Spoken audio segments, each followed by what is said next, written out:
I hit this issue today, and here is the quick fix that solved it. If you've found yourself locked out of your WhatsApp account due to a hack, don't worry. Here is how to recover your profile step by step. Step 1. Secure your phone. Immediately change the password of your email associated with WhatsApp. This helps prevent the hacker from accessing your account again. Step 2. Reinstall WhatsApp. Uninstall the app from your device and then reinstall it from the App Store. This ensures you have the latest version and clears any potential malicious software. Step 3. Verify your number.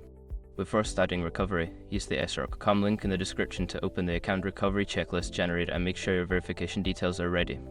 Step 4. Enable two-step verification. Once you regain access, go to Settings and enable two-step verification for added security.